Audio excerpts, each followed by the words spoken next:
अस्सलाम वालेकुम वरहमतुल्लाहि वबरकातुहू। हमारी जो दुनियावी ज़िंदगी है ना, ये एक कंटिन्यूस टेस्ट है, एक ट्रायल है। एक प्रॉब्लम के बाद फिर दूसरी प्रॉब्लम, एक परेशानी के बाद दूसरी परेशानी, एक ट्रेजेडी ख़त्म नहीं होती तो दूसरी ट्रेजेडी स्टार्ट हो जाती है। कहने का मतलब ये है कि हमारी हर कंडीशन और हर सिचुएशन अल्लाह ताला के लिए, अल्लाह ताला उसके ज़रिए हमें आज़माता है। कभी कभी हमारी दौलत हमारे लिए आजमाइश बन जाती है, कभी गुर्बत आजमाइश होती है, कभी हमारा स्पाउस, हमारा लाइफ पार्टनर, हमारे शरीक हयात हमारे लिए आजमाइश बन जाता है। कभी हमारी औलाद के ज़रिए अल्लाह हमें टेस्ट करता है, कभी कोई कैलेमिटी हमें स्ट्राइक करती है, कभी कोई डिज़ास्टर हमारे साथ हो जाता है। तो इस तरह की जो चीज़ें होती है हमारे साथ, इसके ज़रिए अल्लाह ताला हमें आजमाता है, हमें टेस्ट करता है, और हम उस पर्टिकुलर सिचुएशन में किस तरह से रिएक्ट करते हैं, कितना पेशेंस दिखाते हैं, कितना सब्र से काम लेते हैं, कितना अल्लाह पे कितना यकीन रखते हैं, हमारा तकवा कितना स्ट्रॉन्ग होता है, उसके बेसिस पे अल्लाह ताला हमें रिवॉर्ड करते हैं। ऐसी ही एक दुआ है जो हमारे हर प्रॉब्लम का सोल्यूशन है। ये दुआ जो है वो माशाल्लाह बहुत ज़्यादा खूबसूरत दुआ है, बहुत ही ऑप्टिमिस्टिक दुआ है, और ये हमें हर किस्म के डार्कनेस से और हर किस्म के डिस्ट्रेस से बाहर निकाल सकती है। और इस दुआ के पीछे भी एक बहुत ही इम्पॉर्टेंट स्टोरी है कि ये दुआ सबसे पहले कब और किसने पढ़ी थी। तो ये दुआ जो है वो सबसे पहले प्रॉफिट यूनुस अलैहिस्सलाम ने पढ़ी थी, उस वक्त जब वो मछली के पेट में थे। प्रॉफिट यूनुस अलैहिस्सलाम जो थे वो अल्लाह के नबी थे जो सिटी ऑफ नीनवा में भेजे गए थे।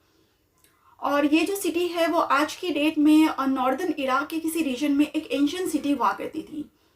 और वहाँ के लोगों ने एज़ यूजुअल यूनुस अलैहिस्सलाम को एक नबी, अल्लाह के नबी के तौर पे रिजेक्ट कर दिया था और उनकी बातें मानने से इनकार कर दिया था। तो यूनुस अलैहिस्सलाम ने तंग आकर, गुस्से में और फ्रस्ट्रेशन में वो सिटी छोड़ दी थी, और वो भी अल्लाह से इजाज़त लिए बगैर। तो ये अपने आप में एक बहुत बड़ा गुनाह था कि किसी नबी ने अल्लाह की इजाज़त के बगैर एक सिटी छोड़ दी। यूनुस अलैहिस्सलाम क्या करते हैं, वहाँ से निकल कर एक शिप बोट करते हैं, एक समुद्री जहाज़ में आके बैठ जाते हैं ताकि वो सिटी से दूर चले जाएं। और उसके बाद क्या होता है कि अचानक से बारिश होने लगती है, तेज़ बारिश शुरू हो जाती है और समंदर में अचानक से तूफ़ान आ जाता है। तो अब जहाज़ के लोगों को लगता है कि यूनुस अलैहिस्सलाम जो है वो बैड लक लेके आए हैं, वो अनलकी है और उनकी वजह से ये तूफ़ान आया है। तो वो लोग यूनुस अलैहिस्सलाम को जहाज़ से उठाकर समंदर के बीचों बीच फेंक देते, क्योंकि उन्हें ऐसा लगता था कि इनको फेंकने से वो बैड लक जो है वो ख़त्म हो जाएगा और तूफ़ान जो है वो थम जाएगा। अच्छा, हम इमेजिन कर सकते हैं कि समंदर में फेंका जाना यूनुस अलैहिस्सलाम के लिए कितना ज़्यादा टेरिफाइंग होगा। तो अल्लाह ताला फिर क्या करते हैं, एक वेल मछली को भेजते हैं वहाँ पे, और वो वेल जो है वो आके यूनुस अलैहिस्सलाम को निगल लेती है और उन्हें समंदर के बिल्कुल नीचे लेके जाती है, समंदर की डेप्थ्स में लेके जाती है।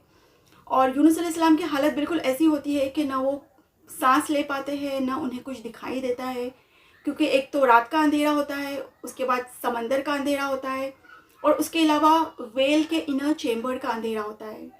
यूनुस अलैहिस्सलाम को अब एहसास हो जाता है कि उनसे गलती हो चुकी है। अल्लाह की इजाज़त के बगैर वो सिटी छोड़कर उनसे बहुत बड़ा गुनाह हो चुका है।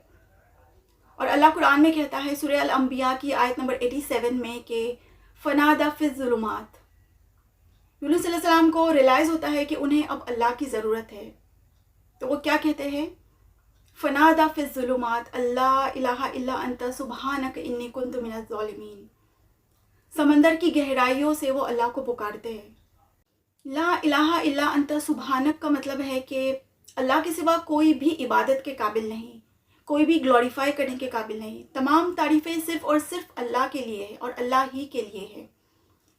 कभी कभी क्या होता है, कुछ लोगों का ईमान जब कमज़ोर होता है तो जब उन पर कोई मुसीबत आती है, मुश्किल आती है, कोई ट्रेजिडी आती है, तो वो अल्लाह को ही ब्लेम करने लगते हैं कि हम तो बहुत अच्छे इंसान हैं, हम तो इतना अच्छा काम करें, अल्लाह की इबादत भी करें, फिर भी अल्लाह हमारे साथ ऐसा क्यों कर रहा है, या हमारे साथ इतना बुरा क्यों हो रहा है।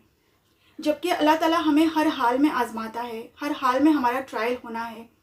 अल्लाह की आजमाइश होती है, चाहे हमारी लाइफ में जो भी सिचुएशन हो, खुशी की हो या गम की हो, या जो भी हालात हो, हमारे हर हाल में हमारी आजमाइश होनी है अल्लाह की तरफ से। अब ये जो आयत है सुबहानक, इसका मतलब है कि या अल्लाह, आप किसी भी क्रिटिसिज्म के या किसी भी तनकीद के काबिल नहीं है, आप सिर्फ़ और सिर्फ इबादत के काबिल है, आप सिर्फ़ और सिर्फ तारीफ़ के काबिल है। इन्नी कुन्तु मिनज़ ज़ालिमीन का मतलब है वो मैं था जिससे गलती हुई, मुझसे गलती हुई, मुझसे गुनाह हुआ। और ये एक रिपेंटेंस का परफेक्ट तरीका है, एक तौबा का परफेक्ट तरीका है।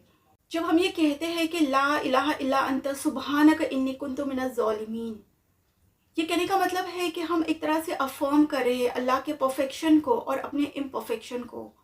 ہم اللہ کے سامنے اپنا سر جھکا رہے ہیں، گر گرا رہے، عاجزی دکھا رہے. اور یہی عبادت کا اصول ہے کہ اللہ کی پرفیکشن کو ایکنالج کرنا. اللہ کی جو ذات ہے وہ ہر عیب سے پاک ہے، بے عیب ہے، پرفیکٹ ہے، مکمل ہے. اور ہم وہ ہیں جو گنہگار ہے.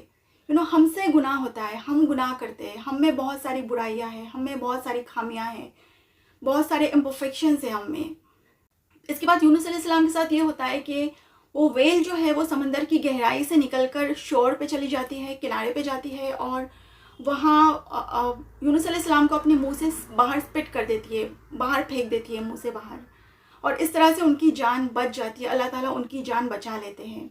اور اسی انسیڈنٹ سے ریلیٹڈ ایک قرآن کی بہت ہی خوبصورت آیت ہے، سورہ الانبیاء کی آیت نمبر 88، جس میں اللہ قرآن میں کہتا ہے کہ فَاسْتَجَبْنَا لَهُ وَنَجَّيْنَاهُ مِنَ الْغَمِّ، کہ اللہ قرآن میں کہتا ہے کہ ہم نے اسے رسپونڈ کیا اور اسے مصیبت سے باہر نکالا، اسے مصیبت سے بچایا.